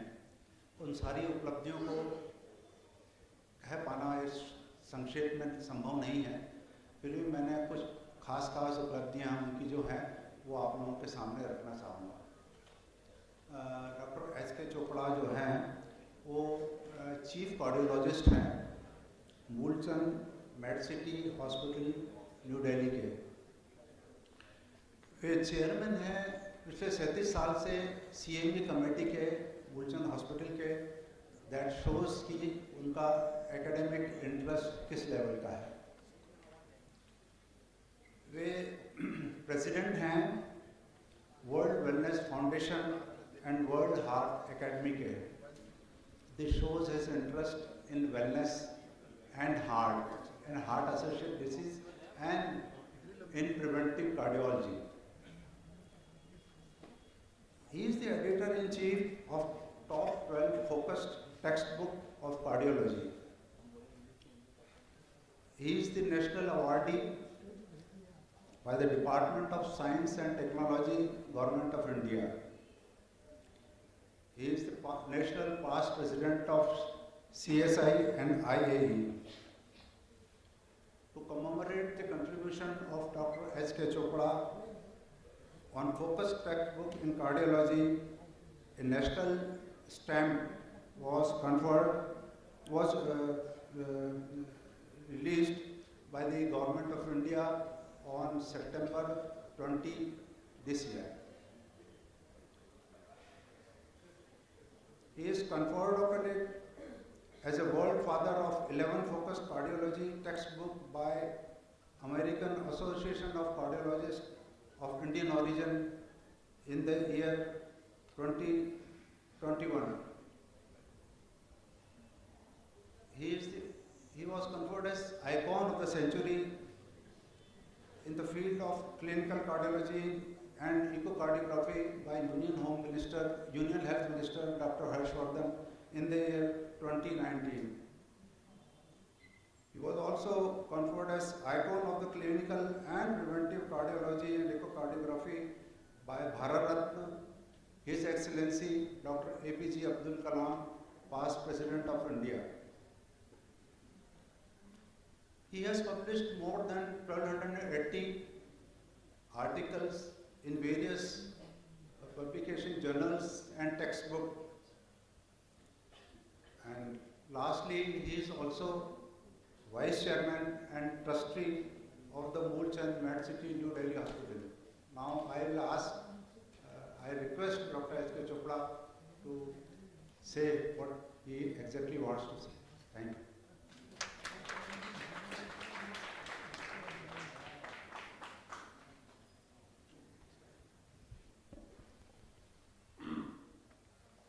Dear friends, ladies and gentlemen, it's really a great honor and privilege for me to be here this noon today on a very special occasion.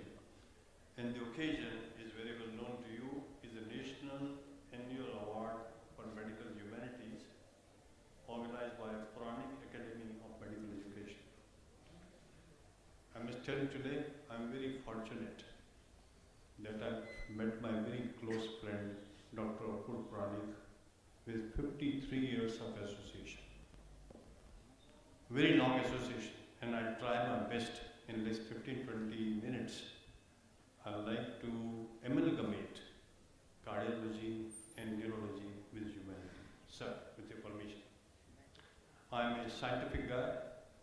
I knew less about humanity, but when Apoor mentioned to me, you have to speak few words on this, I tried to learn as much as I can, but still I wanted it to be correlated to science. I think the history of humanity, from my point of view, is to provide the insight into the human conditions and focusing on illness and wellness, perception of oneself and professionalism, and the responsibilities to self and others in the form of colleagues and the patients.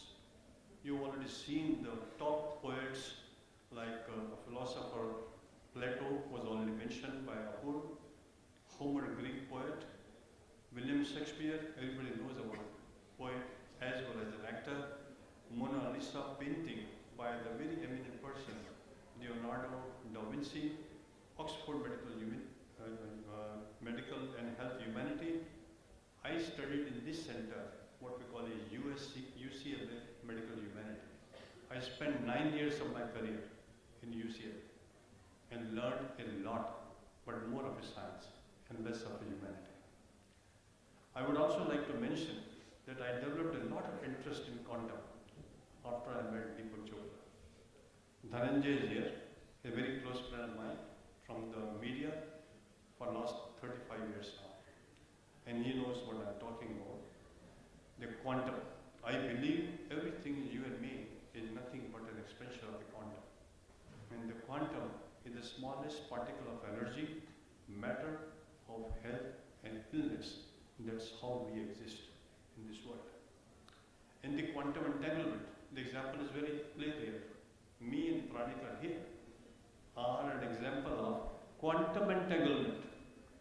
We are separated, but we are together. And there is a very nice picture mentioned here, how the protonic and neutronic entanglement is in every human being. We are here, but think of somebody in the New York and we get entangled with no connection to show physical. That's what a quantum entanglement is. We all know about Max Planck. Albert Einstein is a very close guru of mine. In fact, I learned a lot from Albert Einstein's library in the United States, and that really inspired me. His philosophy I nurtured in my life. And then we have Broglie, Heisenberg, Schroeder, and the history of quantum first meeting was in 1911, took place in Greece. So I think this is what my interest is. I'm sure Dhananjay is here, he's listening to me, and he listened to me many times. The definition of health has a distinction from different perspectives. We call WHO as a physical, mental, social, psychological, emotional, environmental, and spiritual well-being. But as a doctor, when I was in Indore Medical College, I never knew any word what spirituality is all about. I was zero before I came here, and before I went to USA to learn what spirituality is all about. We were never taught. No focus was in this component. Then we learned about mind-body medicine. I spent 6 lakh rupees, I was speaking to Nirja, to learn about what mind-body medicine is all about. Because I knew brain, I knew heart, organs, but I knew knowledge about the mind. And that we define an optimal integration of mind, body, soul, spirit, and environment. As a doctor, I never believed in soul 40 years ago. But today if somebody asks me, doctor, do you believe in soul? I said, yes, of course, I'm a doctor. So much of data is accumulated over the last many years. And if you see the definition of health from quantum point of view, it's an expression of our own perceptions, our own thoughts, our own interpretations, our own experiences, our own choices based on the quantum mechanics. These are the opening message following 18 chapters of Bhagavad Gita in 90 seconds. The first message: wrong thinking is the only problem in life. Right knowledge is the ultimate solution to all our problems. Selflessness is the only way to progress. progress and prosperity. Every act can be an act of prayer. Renounce the ego of individuality and rejoice togetherness. Connect to the higher consciousness daily, which Apoorva was pointing out. Live what you learn. Never give up on yourself.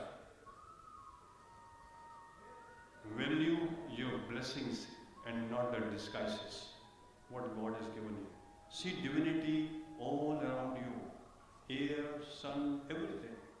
Have enough surrender to see the truth as it is. Absorb your mind and heart in the Supreme Lord on daily basis. Detach from Maya and attach to divinity. Live a lifestyle that matches your vision. Give priority to divinity on the top. Being good, it itself is a reward to itself. Choosing the right over the pleasant is a sign of power. Let's go, let's move to unite with the God to achieve everything in life. A very simple expression from the quantum physics, since most of you are humanity. As is the quantum soup, so is the quartz. And as is the quartz, so is the boson. And as is the boson, so is the proton, neutron and electron. And as are the proton, neutron and electron, so is the DNA. Apoorva was pointing out. And as are the DNA, so are the genes and epigenes. And as are the genes and epigenes, so is the mitochondria and endoplasmic reticulum. And as is the mitochondria and endoplasmic reticulum, so is the energy, whether it's a kinetic energy or potential energy. And as is the energy, so is the intelligence. As is the intelligence, so are the choices. Ladies and gentlemen, as are the choices, so is the vascular health of 6 billion capillaries in you and me, and 60,000 miles of blood vessels within you and me, and 300 billion neurons, which Apoorva is listening to me, I hope I'm right, and is the cardio, neuro, wellness, so is the world around you. The cardio wellness connect is necessary. Our health is a hologram of the universe, and our universe is a hologram of our health. To explain to you, you just take one drop of blood and know the sugar of the whole body. So one drop is like a hologram of the whole body. And there is a very nice expression in Upanishad. It says, as is the atom, so is the universe. As is the microcosm, so is the macrocosm. As is the universal body, so is the cosmic body. And as is the universal mind, so is the cosmic mind. In Sanskrit, we call it as Jatha Pinde Tatha Brahman. There is a very nice definition which I learned when I was preparing the slides, that health, wellness, and humanity are synonymous. Mystically, mythically, etymologically, alchemically, archetypally, biochemically, bosonically, even at the level of a quantum soup. Albert Einstein defined what are we are not the packages of flesh and bone. We just see your hair, skin. No, we are not that. We are not physical bodies only, with the wisps of memory and desire. We are all the web of information and energy, interwoven with the emotions and intelligence from the eye of consciousness. You and me are expression of our consciousness. Our physical body, our mental body is all an expression of consciousness. Even our humanity self is all an expression of consciousness. We have to understand what the consciousness is all about. Anybody getting a heart problem below the age of 70, since I'm a cardiologist, this is by Dudley White Johnson's. It is his or her own fault. He is not worked from the level of consciousness.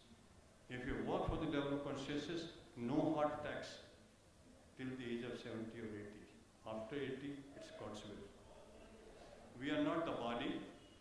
I expressed many times, we are not the mind, and we are not the heart. We are the one who has the mind, body, and heart. When I say we, that is consciousness. Everything in you and me is changing in essence agenda here is to explore heart-mind consciousness connection and medical humanity, to discuss the relationship and to discuss the paradigm shift from illness to wellness. That is the main agenda. I believe in wellness a lot, to enhance wellness quotient at primordial level, primary level, secondary and tertiary level, to integrate HMCC with medical humanity with CV inflicted morbidity and mortality reduction, and to compare the benefits versus hazards. See the data. In India is the world capital of all kind of ailments. We call it India as the world capital of illnesses. My interest is we should move towards wellness. See the data. The data is very clear. In 2023, India is in the top of illness. Humanity comes when we have wellness. There is a synergy between wellness and humanity. If no wellness, humanity has less meaning. Just see our hearts should keep on beating. And the answer is wellness and humanity together. And see the data from 1960 to 2023. The mortality rate of coronary artery disease is just same.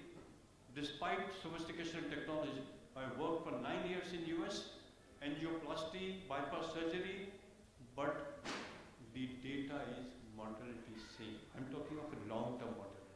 Short-term mortality, of course, it's a revolution of angioplasty and stenting. But long-term mortality is same. Nobody has lived till 100 after getting angioplasty and bypass surgery. They lived at the same time, but in a different way. So I think this we have to understand. To be an Indian, we are at risk factor because the disease is very premature, diffuse, 3-vessel disease, 10 years earlier, young heart attacks today, a lot of stress in the human mind, so that's very, very important, and faulty lifestyle. And see the data I published first time in Indian Heart Journal in 2006, which holds true even today, that the morbidity or mortality with obesity or metabolic syndrome is highest in Indians. Especially women suffer more than men. And see the data to show very clearly how the metabolic factors in you and me are responsible for polyvasculopathy. All the blood vessels are affected, right from head to the toe. Whether it's a brain or heart or kidney or liver or lips, everything is affected. And what happens ultimately? All the disease starts, including CVD, means same stroke also, heart attack and brain attack, and you get a heart failure and diabetes. What is the answer? The answer is wellness and humanity. When I say wellness quotient, it is not only intelligence quotient, it is equanimity quotient, it is a compassion quotient, it is a genius quotient, it is sincerity quotient, and also attitude quotient. And it's all neurohormonal mediated. If you have a balance in our chemistry within us, then we will have all these quotients achievement in our life. By increased liberation of serotonin, endorphins, dopamine, oxytocin and DHEA, and reduction of cortisol and SNS activity, RAS activity and NPS. Wellness quotient is in our own hands. Dhananjay is looking at me, how it's possible. I think we should nurture this idea, which I'll show you in the next few slides. It's not in the hand of doctors. I think that's how the humanity comes. Humanity plays a very, very important nature. I always believe kindness in words creates confidence. Kindness in thinking creates profoundness. Kindness in giving creates love.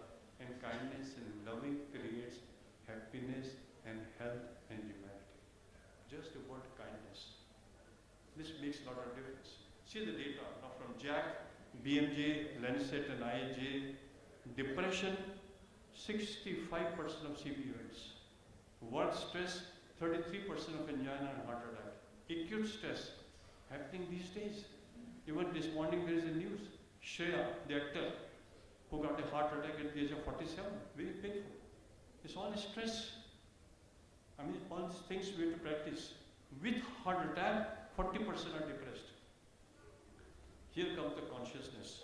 DNA in 1869 by Friedrich Mischer and Higgs boson in 1964, and the man who really worked hard as a cardiologist is Lionel H. Opar from South Africa, a cardiologist, who brought the concept of heart-mind connection in 2012.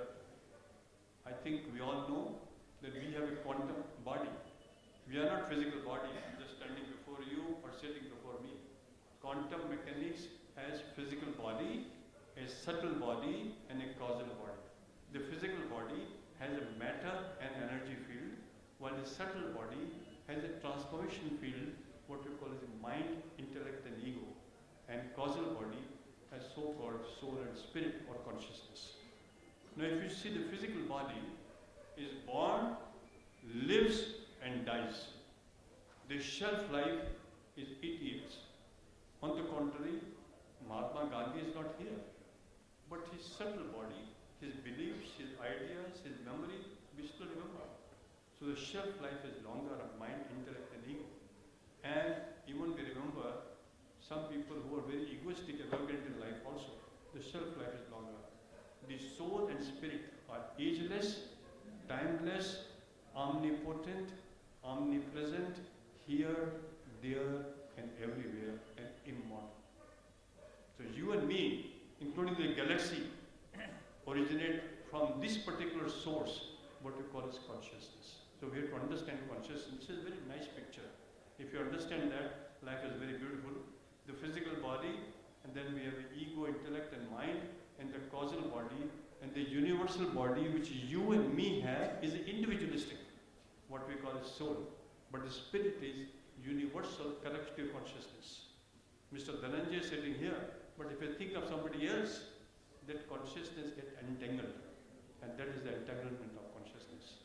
It is emitting, transmitting impulses of intelligence all the time. How do we define consciousness? Unified field, thinker of thought. If I am speaking, who is the speaker? Is my lip speaker? Is my tongue speaker? Is my vocal cord speaker? Or is my brain speaker? If I am dead, all are here. The speaker is gone. So who is the thinker of the thought is the consciousness. Who is the speaker of speech is the consciousness. Idea generator, non-local, infinite intelligence, field of science, eternity and divinity. In quantum physics we call it a radically ambiguous, ceaselessly flowing quantum soup. We can also call it today's technology, or IT. It is a gigantic quantum loop, receiving, emitting, and transmitting the impulses of intelligence all the time. DNA, Apoorva was focusing on this positive time. Let us speak in details. It has got a major groove and a minor groove, and hydrogen, oxygen, nitrogen, carbon, and phosphorus. And we see all various kind of amino acids like pyrimidine and purine, tyrosine and adenine, cytosine and guanine, all those things. But they are all active only if we are in balance. You have seen here, stress, tobacco, alcohol, and tobacco, they all kill them. And then down below there is a telomere. Telomere determines the life and longevity, aging. I'm giving a talk, Dhananjay, you're listening to me, in Multipurpose Hall, India International Center on Monday, and talking only on telomere, how we can enhance the age and potency of telomere so that we live long. Consciousness is like a cosmic computer in today's terminology, and mind is the programmer. And our cells, like we have 60 trillion cells in our body, are the terminals of this cosmic computer. And what is our environment? There is a microcosm within us and macrocosm outside us, what we call the internal environment and external environment. This is what I wanted to mention in humanity. When there is an illness, there is no humanity. Whether it's an aggression, anger, agitation, arrogance, anxiousness, ego, cynical behavior, competitiveness, jealousy, hatred, grief, vengeance, bigotry, and depression, they all increase the blood pressure. The commonest cause, one fit of anger can produce a massive heart attack and brain attack. We have seen so many patients. Tachycardia, vasospasm, oxidize the LDL and cause clotting and plaque rupture. So heart attack and brain attack are because of disharmony in this connection, which we have to understand. Now what we should be in a wellness and humanity mode all the time. We also call it parasympathetic mode. Parasympathetic is a part and parcel of neurology. That's why I said amalgamation of cardio neurology. And once we are in parasympathetic mode, like mindfulness, meditation, maybe any meditation, primordial sound meditation or TM or a Raj Yoga meditation, exercise, fruits, vegetables, plant-based diet is the best diet. Nuts, no tobacco please, no alcohol, adequate sleep for 7 to 8 hours, even if you are a medical student, low salt, not samosa all the time, sugar, saturated fat should be avoided if you want to be in parasympathetic mode. They reduce the blood pressure, heart rate, endorphins are also increased, and serotonin. This is one of the study from Mount Abu trial published in Indian Heart Journal, that if you meditate, your event rate are reduced, anxiety score is reduced, depression is reduced, and anger is also reduced. We always say, burn your anger before it burns you. And never work to such an extent that you burn both the ends of candle at the same time. You have to manage yourself. Nobody can teach all these things. Humanity has to be self-teaching also. This is very, very important. This is just to show how we can see pre-clinically, subject our patients for a regular checking, regular testing, and we can predict he or she may be a victim of future heart attack or a high blood pressure, or even take an MRI and see whether there is a lack of circulation, enlargement of the cavities, and in this all strain rate, we can see the stiffness of the heart. As the age advances, our heart becomes stiff. Left atrium, left ventricle, everything can be seen in three-dimensional echo. And we can see even the synchrony, whether there is a proper synchrony between the LV and RV or not. And nowadays, a lot of data is coming up now. We can see the pattern of flow in the cavity of the heart. Huge data. So this slide is very important because somebody was asking me a question. The question is, we have to optimize the wellness quotient. And optimization of wellness quotient is possible by optimization of lifestyle and humanity together. Lifestyle optimization, 3M, mindfulness, meditation, and medication. We give so many drugs like beta blockers or SGLT2 or RD or statin or so many drugs. What's the purpose? The purpose is to bring down the SLS into normal, NPS into normal, and prevent the remodeling of the blood vessels and heart as well as in the brain. These are all, I think, I published about 12 books. In every book, there is a reference of quantum, because that is the real root of understanding the health medical science. This is just to show all the 8 limbs of yoga should be practiced, whether it's a yama, niyama, asana, pranayama, pratyahara, dharana, and dhyani. All things are very, very important. If you practice every day, I am 72 years of age, but I practiced all these things for the last 40 years meticulously. Not when I was a medical student, because I never knew anything. So you can imagine what our students are. When I was this 40 years ago, I was never taught what to do, what not to do. This we learned over a period of time. And all these are energy zones. I gave a talk along with our former Commissioner of Police, Kiran Bedi, on this subject in Chinmaya Mission. House full, 1,000 people.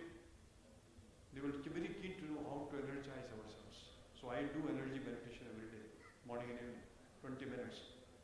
I personally believe if we have humanity and wellness, they are tranquilizers, energizers, stabilizer, equalizer, happinessizer, and equipoiser. All these are references given down below. Toxic emotions, toxic behavior, toxic relationship, toxic consumption, and toxic lifestyle will cause heart attack and brain attack. Absolute consciousness is inner calmness. We have to be calm at the internal level. And bubble with happy molecules is an attitude of gratitude. Not difficult.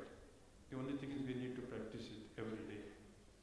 Not like this, what we are becoming today, a victim of fast food and become obesity, which is like an emotional time bomb, which can burst anytime. This is one of my patients before and after. only by optimization of lifestyle and humanity. No medication, sir. He is alive, he lives in Faridabad, very good guy now. And you can see here, Adnan Swami, what he was and what he is now. I think medical intervention was required in his case. He was not able to get out of the car. This is again a disharmony. And you also heard Mukesh Ambani's son, what he was and what he is now. Not by money. Nothing is in money. Mahatma Gandhi said, health is not in the piles of notes, and health is not in the bricks of gold, and health is not in the silver coins. It is all in your choices. Have perfect choices to have perfect health. Not like this, what is happening is McDonald's is mushrooming on one side and angioplasty on the other side. What are we doing? Where are we going? Dhananjay Sahab, you are sitting here. Please focus on this. That we need to take away the fast food industry from here if you want to put healthy India. Healthy heart and healthy India is possible. जिससे हम कहते हैं स्वस्थ दिल स्वस्थ भारत. वो possible है if you follow what we are saying. See here what is happening with the fast food. These are our children. And this is what is happening. A guy is not doing an exercise. What will Harmony do? He is making his dog exercise. So I think we have to understand what exactly by humanity, not like falling victim to all kind of metabolic syndrome. We don't devour dogs. I go to Lodi Garden every day for last 40 years.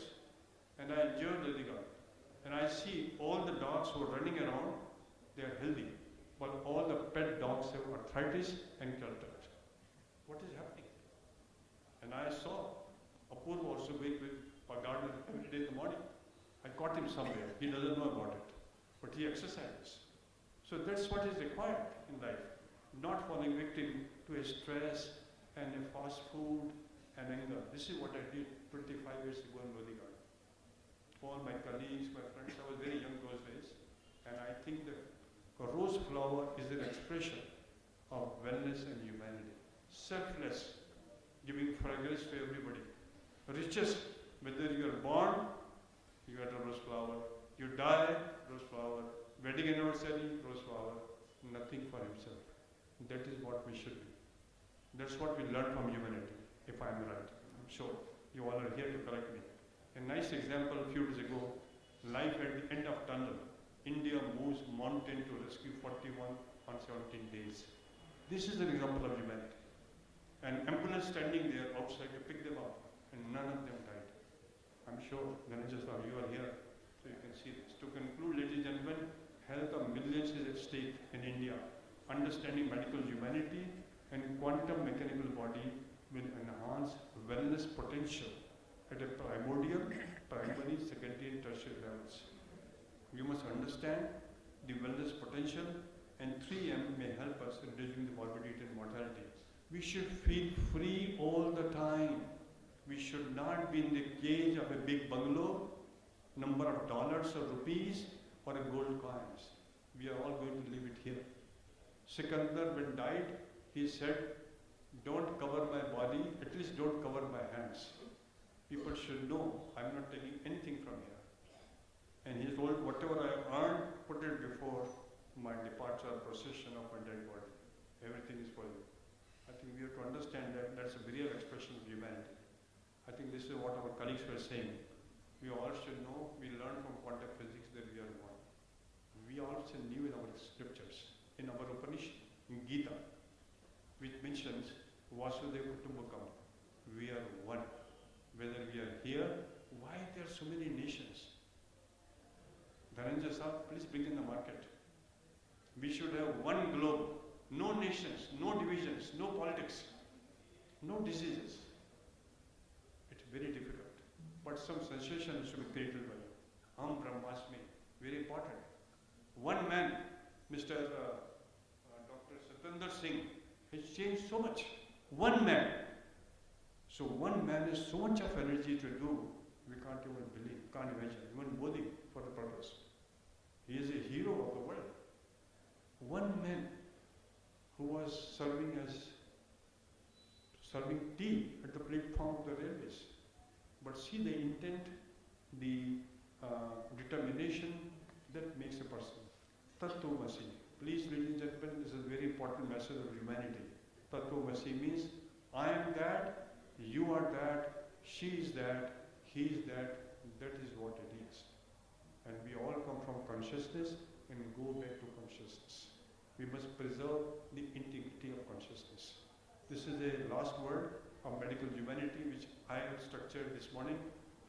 The thought that I think, the words that I speak, the morsel of food that I eat, the water that I drink, the air that I breathe, the emotions that I experience, and the sleep that I have, the stress that I face, the cigarette that I smoke, the alcohol that I drink, the temper that I lose, all get metabolized by 60 trillion cells, 6 trillion chemical reactions, 60 neuropeptides, and become you and me. Please make sure whatever you speak, it is a lot on you. That is the story of my life in my words. I'm sure it is simple. This is the new thing coming up now. Human intelligence versus artificial intelligence. I personally believe ethical issues and lack of compassion. And I think this is what I want to say. If you permit me for 2 minutes, I have a very nice video to show you before we close.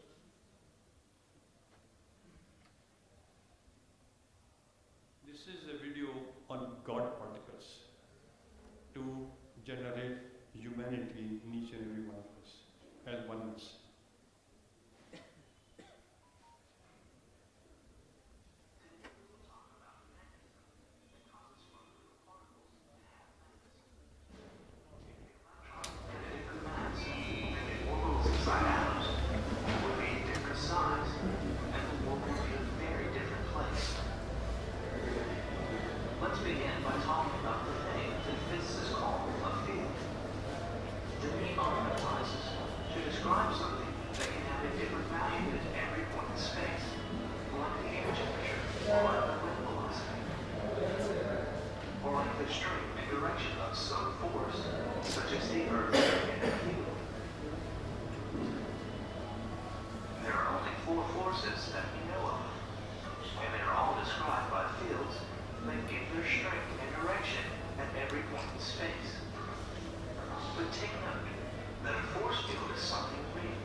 The entire cosmos is saturated with Higgs field. All the time. Everywhere. And because of quantum mechanics, this means there has to be a field particle. Enter the Higgs boson. Virtual Higgs bosons are the quanta of the Higgs field, and they interact with all particles except the photon, the graviton, and the gluons. The interaction between the Higgs boson and each particle is directly related to the rest mass of that particle. Since the top quark has the highest rest mass, it also has the strongest interaction with the Higgs. The electron is 300,000 times less mass than the top quark, so its Higgs interaction is much smaller. And the almost massless neutrino has only a tiny, tiny interaction. Since the Higgs permeates all space, any particle that interacts with the Higgs interacts with it all the time and everywhere. The Higgs particle acts like sticky bits that put a drag on other particles, and it is this drag that we detect as rest mass. In order to detect the Higgs boson in the laboratory, we must create a real one instead of a virtual one. We do this by slapping particles and antiparticles together to create fireballs of Chopra energy. In this fireball, we look for decay products that indicate that we create a Higgs boson. There may be as many as 5 Higgs fields, each with its own boson. And hopefully in the next year or so, we will discover how many and how massive they really are. Thank you very much, Pauranik Academy of Education and UCMS.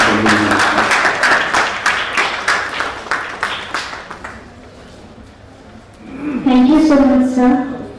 Now I invite Dr. Apoorva Pauranik, Director Professor and Head of Department of Physiology, to please felicitate.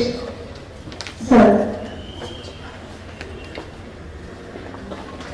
Sir आपने 5 बार मेरा नाम लिया, हमसे पूछा तो नहीं तो मैं कहना चाहता हूँ, आप सेहत के संत हो और आपने सेहत की गीता लिखी है अभी। आप क्या मानते हो कि डॉक्टर्स को भी संत होना चाहिए?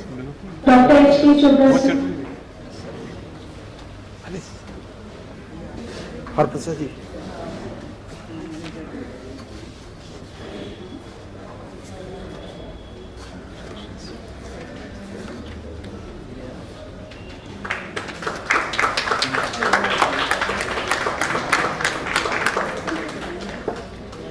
Thank you, sir. Thank you, ma'am.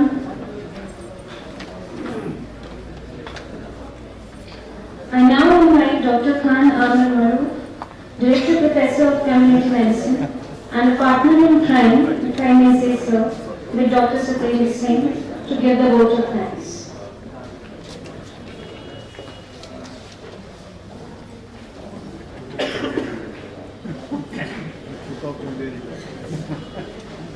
Thank you. So we are near the end of the program, and I would like to deliver the vote of thanks here. First of all, I would like to thank Dr. Apoorva Pauranik for initiating this award and the Pauranik Academy of Medical Education, and also his better half, Dr. Neerja Pauranik ma'am, for your support. I would like to thank Dr. Satendra Singh, who worked hard and with a mission, with a focus, and so that he got this award and many accolades in between and in many more to come in future. So thank you, Satendra, for leading this mission. I would like to thank our principal, Professor Piyush Gupta. He has just left, but his support, and he's a medical educationist at heart. He has always supported. Earlier he was a member of the medical education unit also, and still continues to support various endeavors. So thanks are due to him. Then I would like to thank Dr. M.G.M. Singh and Dr. Uprit Dhaliwal and all those faculty members who started this Medical Humanities Group, and the various activities and all the things that we see now, and many more to come hopefully. I'd like to thank Dr. Chopra, Senior Cardiologist, Moolchand Hospital, for his talk, and he encompassed the domain of spirituality along with humanity. I'd like to thank Dr. Ghosh and all the other team members from the Pauranik Academy of Medical Education for joining in today. Thanks are due to the Physiology Department because Satendra is in the Physiology Department, and the Physiology Department has also supported the whole journey directly or indirectly at times. I am now with Dr. Farah and the whole team of faculty members and residents. Even in organizing this event, there has been a lot of support. So thanks to you, ma'am, and the whole team. Especially, I would like to name Ramni, Sanjoli, Sneha, Abita, Adil, Adarsh, Vivek, Shyam, all doctors or residents of physiology. Sorry if I missed some, and Dr. Shruti also, who was here, who invited me, yes. And all the residents, and I'm sorry if I'm forgetting some names, the students who have made the beautiful rangolis and decorated this, the IPR team and Sangat and Sharon is here, so led by Anand, who we are working together on many fronts in the field of humanities. And also thanks are due to the other members who have like Harpasadi, Mr. Ale, Mr. Bhavani, Mr. Karnail, Mr. Pavan, Kazra for their audio-visual and sound support. So, and also all those who attended the program. Rajita is also here, Dr. Rajita. Okay, I just saw you. Thanks for coming in. Please welcome, hearty welcome, and a big thanks to the better half. Behind every successful man, there is a woman, and yes, so Rajita is. Thank you, Rajita. So, thanks a lot, everyone. Over to you. Please.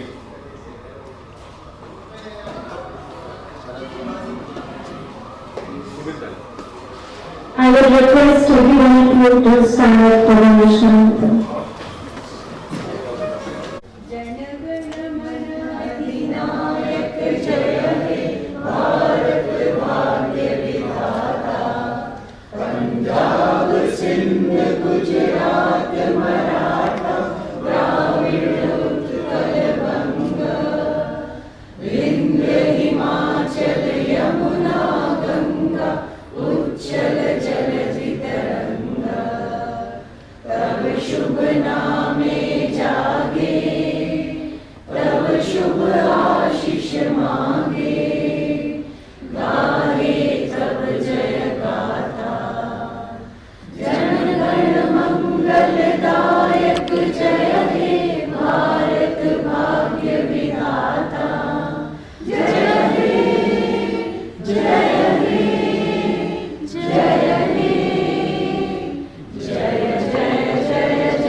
Thank you so much for your presence. And now we come to the end of this event. Please join us over the lunch in the 2 rooms backside. And thank you so much.